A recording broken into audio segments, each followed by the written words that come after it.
Olá, boa tarde. A Capela de Santo Antônio do Pompéu, em Sabará, passou por restauro e será reaberta hoje para a comunidade. A repórter Fernanda Pontes está lá e traz os detalhes para a gente. Boa tarde, Fernanda. Ei, André, boa tarde para todo mundo que está acompanhando a gente agora. Pois é, hoje a comunidade aqui de Pompéu, em Sabará, está em festa, porque a igreja de Nossa Senhora do Pompéu, de Santo Antônio do Pompéu, perdão, está sendo entregue à comunidade após um período aí de restauração. O padre Eribaldo Pereira Santos, ele é pároco da paróquia Nossa Senhora da Conceição, está do meu lado e vai falar para a gente a expectativa da comunidade, né, padre? Como é que está para essa grande reinauguração? Desde janeiro, quando começaram as obras, toda a comunidade esperanciosa esse momento, né? Há inclusive um senhor já de idade que dizia assim: vou morrer sem ver a capelinha restaurada. E graças a Deus nós estamos recebendo, né, essa parte concluída, que seria o telhado, e o restauro dos elementos artísticos aqui da capela.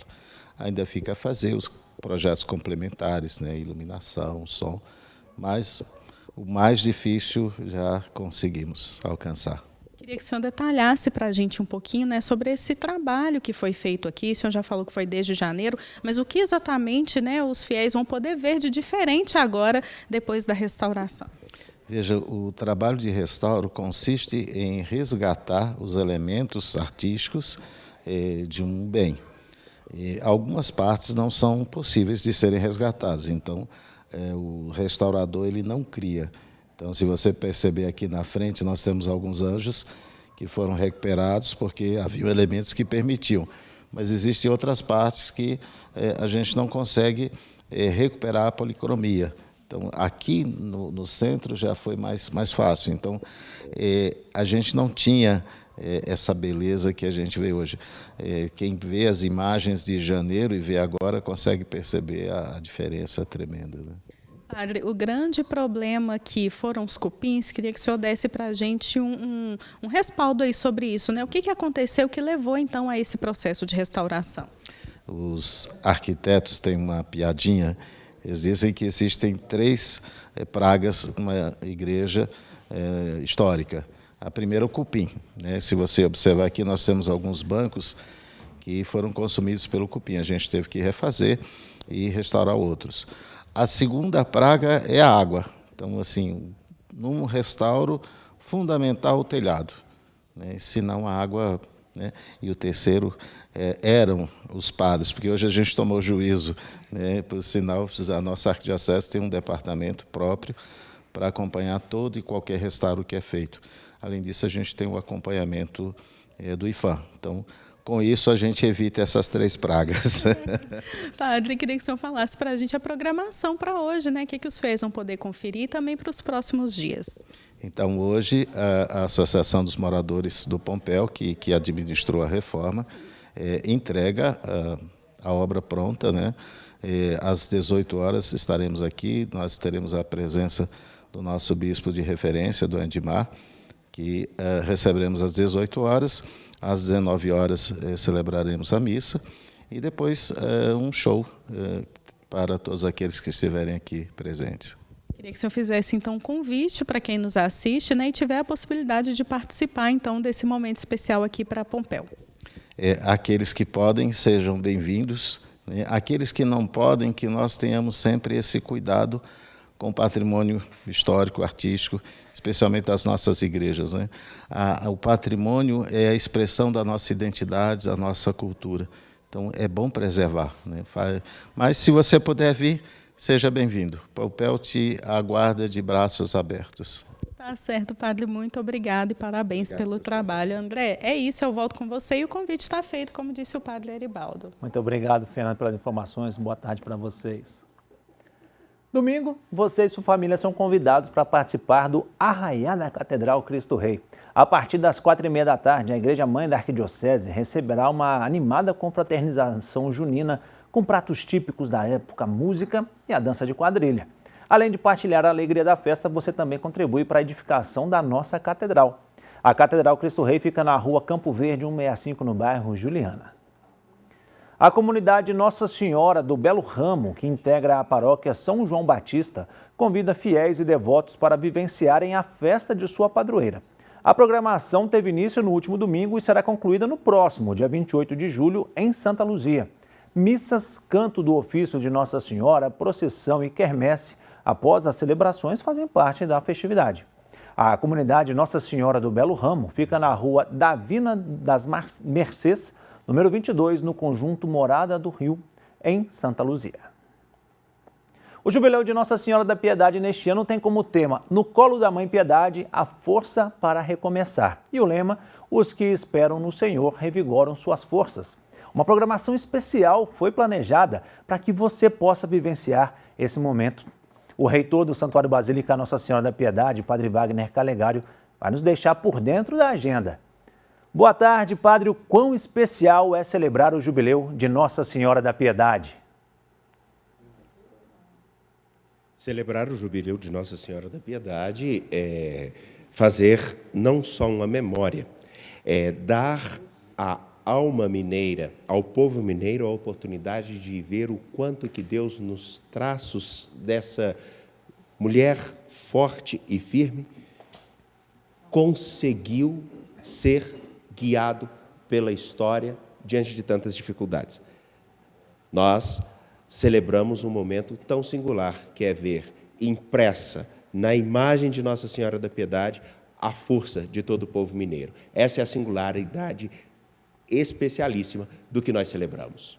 E, Padre Wagner, na próxima quarta são celebrados 64 anos de consagração de Minas à Mãe Piedade. Haverá uma preparação para esse dia? Nós começamos nossa preparação, como todos os anos, no dia 28. E ao longo desses dias, já teremos uma pincelada daquilo que será o nosso cume do jubileu, que é a novena de Nossa Senhora da Piedade, e o dia de nossa padroeira. Já começamos a rezar e a nos preparar nesses 3 dias, para que ao celebrarmos 64 anos da dedicação do Estado a Nossa Senhora da Piedade, perceber aquilo que também deve ser o nosso horizonte. Afinal de contas, nós estamos num tempo de recomeço, de revitalizar nossas forças, de rever-nos depois de uma pandemia, de rever-nos depois de tantas crises, onde as inimizades tomaram conta de nossa história, e nos refazermos para que possamos, com nosso Senhor Jesus Cristo, construir a nossa história. Então, no dia 28, 29 e 30, temos o tríodo preparatório, e no dia 31, a grande festa, onde abrimos o nosso jubileu. E já no dia 28, já temos uma peregrinação, que é da Sociedade São Vicente de Paulo, todos os anos estão conosco. A especialidade desse jubileu esse ano é que ele realmente marca: nós precisamos recomeçar a nossa história longe de muitas ideologias, longe de muitas outras coisas, e focado somente naquele que é a força para o nosso recomeço, Jesus Cristo. Começa o tríodo, então, neste domingo. O que mais está programado para a celebração do Jubileu? Além das peregrinações, nós teremos lives culturais. Já no dia 31 teremos uma apresentação muito bonita, que é uma surpresa. E teremos, ao longo de todo o jubileu, a oportunidade de acolher as pessoas, mas em vista do dia 15 e da nossa novena, a participação de pessoas singulares que poderão, nas mais diferentes experiências de espiritualidade cristã, nos ajudar a perceber aonde realmente está a fonte do nosso recomeço. E eu acredito que será uma síntese muito bonita. Além das lives culturais, óbvio, além das nossas orações, óbvio, a oportunidade de nós vermos o quão belo o nosso caminho pode ser, se tivermos realmente a certeza de quem é a nossa fonte de força para o recomeço. E, Padre Wagner, no colo da Mãe Piedade, encontramos essa força para recomeçar? No colo da Mãe Piedade, eu acredito que se nós focarmos bem na imagem de Nossa Senhora da Piedade, que é a única com esses traços em todo o mundo, nós veremos que Nossa Senhora da Piedade, ela não retém o Cristo para si, ela o apresenta. Então, a mão, aqui a mão esquerda, apresenta o rosto de Cristo, e a mão direita sustenta a mão daquele que sustenta todos nós e nos apresenta. Então, ela como que diz, eis a força para recomeçar. Mas para onde nós olhamos? Aonde está focado o nosso viver? Ela sim, ela nos indica. Ele é a fonte da força para o nosso recomeço. E Padre Wagner, nada mais especial do que aproveitar o jubileu também para a gente destacar a família dos devotos de Nossa Senhora da Piedade que contribui com a preservação do santuário. Nós pensamos que o santuário seja somente esta igreja onde agora eu estou. E, na verdade, o santuário é composto por 1.200.000 metros quadrados. O santuário é composto por um compromisso de evangelização, de proclamação da palavra que ultrapassa esses 1.200.000 metros quadrados, ultrapassa a Arquidiocese de Belo Horizonte, ultrapassa o estado de Minas Gerais e, pasmem, ultrapassa o Brasil. O Santuário Basílica Nossa Senhora da Piedade, ele ultrapassa a nossa capacidade de olhar somente aquilo que é ao nosso alcance aqui da nossa vista. Por isso que a família dos devotos de Nossa Senhora da Piedade tem um papel tão importante. Porque não é raro nós escutarmos pessoas de todos os cantos, ou mesmo pelos nossos chats, o quão importante é eu ter a oportunidade de rezar com vocês aí no Santuário Basílica. E os membros da família dos devotos de Nossa Senhora da Piedade nos ajudam a ser o santuário que ultrapassa tantos limites, mas precisamos da sua ajuda. Hoje nós estamos com 77% daquilo que é o necessário para cumprirmos com as nossas obrigações básicas. Como, por exemplo, para eu chegar até vocês agora, nós precisamos de recursos. Por isso, se você não está na família dos devotos de Nossa Senhora da Piedade e nos acompanha, faça a sua adesão. Entre em contato conosco pelo telefone 31 3319 6111 ou pelo nosso WhatsApp 31 98791 8072. E se você já é membro da família dos devotos, eu preciso dizer, você não tem a ideia do tamanho da obra de evangelização, de catequese e de propagação do Evangelho da qual você faz parte. Mas mesmo assim, eu te convido, seja fiel, porque o seu pouquinho faz diferença para muita gente. E desde já, o meu muito obrigado, em nome de nossa arquidiocese. Tá certo, Padre Wagner. Muito obrigado, viu, pelas informações. Uma ótima tarde para você. Muito obrigado a vocês, que Deus abençoe e guarde a todos e nos encontramos em breve. Amém. E chegou a hora de conferir como é que fica o tempo hoje em algumas cidades mineiras. Em Belo Horizonte, nesta quarta-feira, a previsão é de sol com algumas nuvens, mas não chove. A temperatura apresenta grande variação, com a mínima de 10 graus e a máxima podendo chegar a 27. A umidade relativa do ar oscila entre 36% e 79%.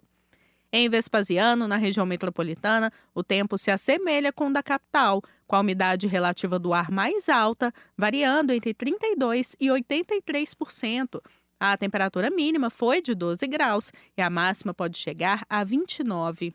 E em Extrema, no sul do estado, o tempo fica fresco e seco, com sol e poucas nuvens. A temperatura mínima foi de 10 graus e a máxima pode chegar a 26. A umidade relativa do ar varia entre 33% e 68%. Futebol, o Cruzeiro entra em campo amanhã pelo Campeonato Brasileiro. Às 9h30 da noite, a equipe de Fernando Seabra enfrenta o Botafogo no Engenhão. No domingo, às 7 da noite, o Atlético recebe o Corinthians na Arena MRV. Um pouco mais cedo, às 6h30, tem América e Ceará no Independência pela Série B do Campeonato Brasileiro. Cidadãos de Minas podem escolher até o dia 30 o nome da mascote oficial dos Jogos Escolares de Minas Gerais, que acontecerá em agosto. A votação está aberta para toda a comunidade escolar pelo site jogosescolares.esportes.mg.gov.br. São 3 opções de nomes: Genguito, Mineirim e Tel. O nome escolhido será revelado na cerimônia de abertura da etapa estadual dos Jogos, que ocorrerá em 6 de agosto na cidade de Governador Valadares, no Vale do Aço. Em 22 anos de história, esta é a primeira vez que o Gengue terá uma mascote oficial.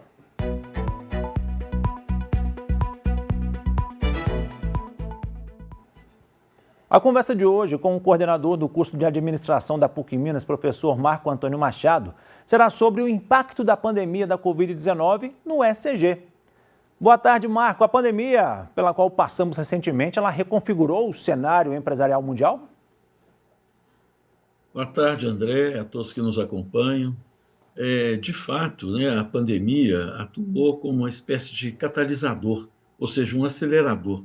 Ela apressou muito esse processo e intensificou muito as questões ligadas à discussão da sustentabilidade nas empresas. Tem alguns fatos que mostram essa nova realidade nitidamente.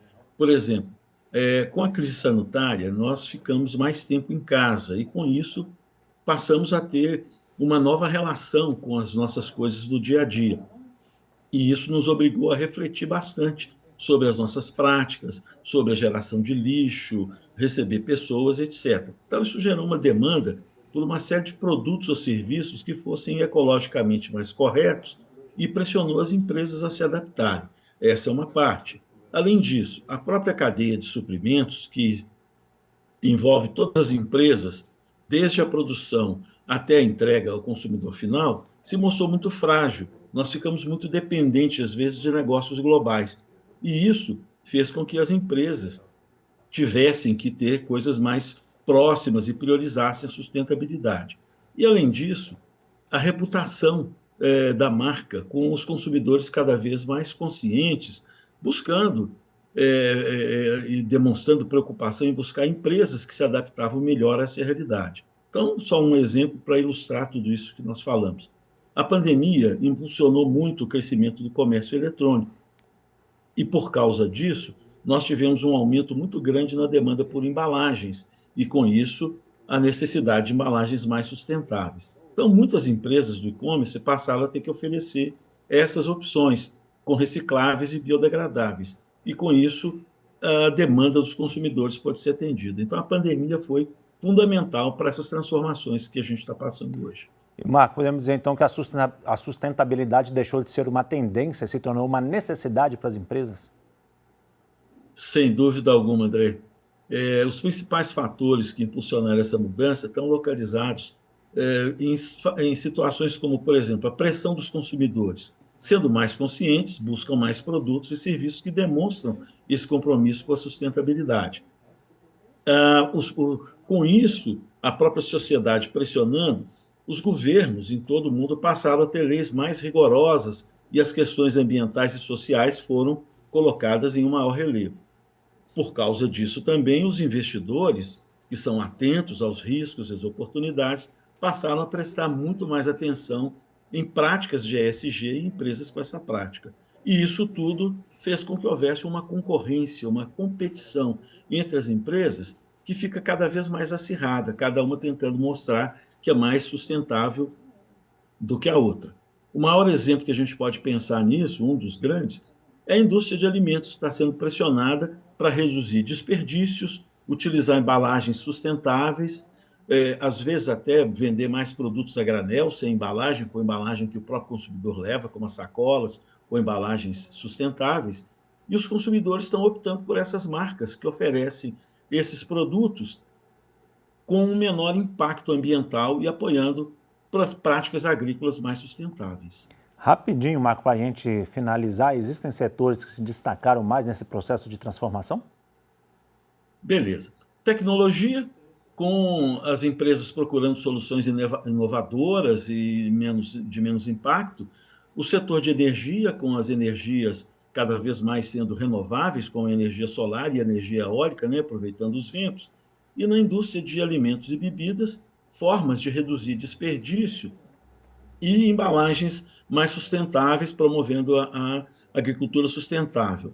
No caso da moda, temos um caso muito especial, em que a moda hoje faz com que a gente tenha produtos mais duráveis, mais sustentáveis, modelos de negócio mais circulares e até o surgimento muito do aluguel de roupas e a produção de roupa com materiais descartáveis ou sustentáveis ambientalmente.